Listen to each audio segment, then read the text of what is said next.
삼성전자의 주가가 190만 원을 뛰어넘으면서 사상 최고가를 경신했습니다.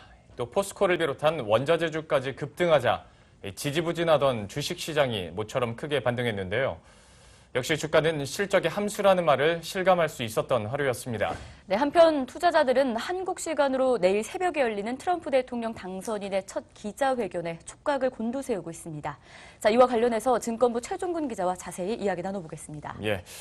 주식시장 얘기부터 해보도록 하겠습니다. 코스피 지수가 2070선을 넘어섰는데 이게 한 1년 6개월 만인가요?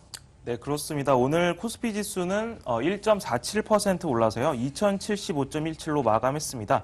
이 같은 수치는 2015년 이후 한 1년 6개월 만에 최고치고요. 4,900억 원에 이르는 외국인 매수에 삼성전자와 SK하이닉스 등 시가총액 1, 2위 대기업들의 주가가 급등세를 보인 것이 증시 상승에 큰 영향을 미쳤습니다. 삼성전자 같은 경우에 장중 192만 8천원까지 그리고 종가로는 191만 4천원까지 상승을 해서 사상 최고가를 다시 썼고요. SK하이닉스도 3.7% 상승한 5만 1,600원으로 마감을 해서 사상 최고가에 바짝 다가섰습니다. 자, 그런데 또 한 가지죠. 요즘 환율의 변동성이 워낙 크다 보니 이에 따른 불안감도 증폭되고 있는 것 같습니다. 자, 이와 관련해서도 좀 짚어주시죠.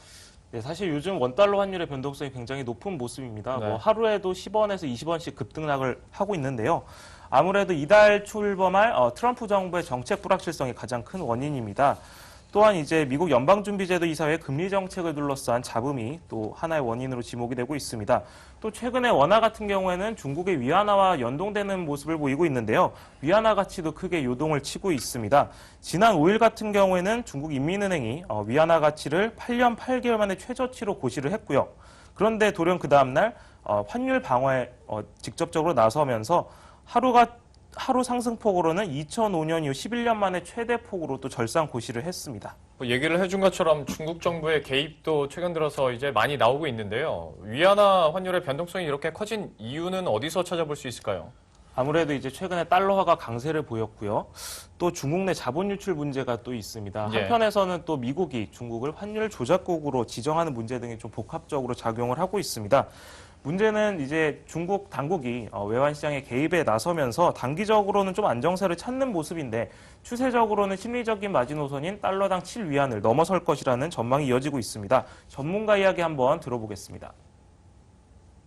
연초에 중국 정부가 자본 규제라든지 여러 가지 외환 시장 개입 방어를 통해서 위안화 가치 방어에 좀 나서고 있긴 하지만 중국 내 어떤 자금 흐름 문제, 특히 이제 자금 유출 문제가 지속이 되고 있고, 특히 2, 5월 달 정도 돼서는 외환 보유고 자체가 3조 달러를 좀 하회할 수 있는 어떤 그러한 우려감 자체가 상당 부분 있는 것 같습니다. 그래서 그러한 부분 자체가 상당 부분 좀 위안화 약세 흐름을 조금 추세적으로 이끌 수 있는 부분들이고요.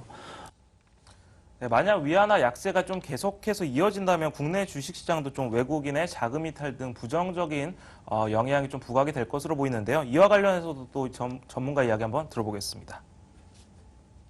위안화 약세로 전개되는 구간에서는 원화 약세 기대 심리가 동반되기 때문에 국내 주식시장에서는 외국인의 매도세가 나타날 가능성이 높습니다.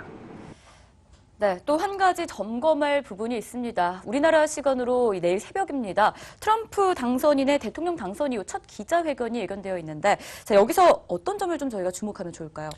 네, 일단 우리나라 시간으로는 내일 새벽 1시경에 예. 기자회견이 진행이 될 예정인데요. 아무래도 대중관계 그리고 무역정책 등이 경제 분야에서는 좀 주요 사안이 될 것으로 보입니다.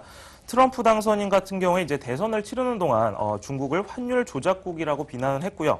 또 중국산 수입품에 대해 45% 관세를 부과하겠다 이렇게 주장을 하기도 했는데 좀 이 두 부분의 정책 방향성이 향후 위안화와 달러화 방향성을 좀 결정하는 요소로 작용할 것으로 보입니다. 자, 이렇게 해서 증권부 최종근 기자와 함께 이야기 나눠봤습니다. 오늘 수고하셨습니다.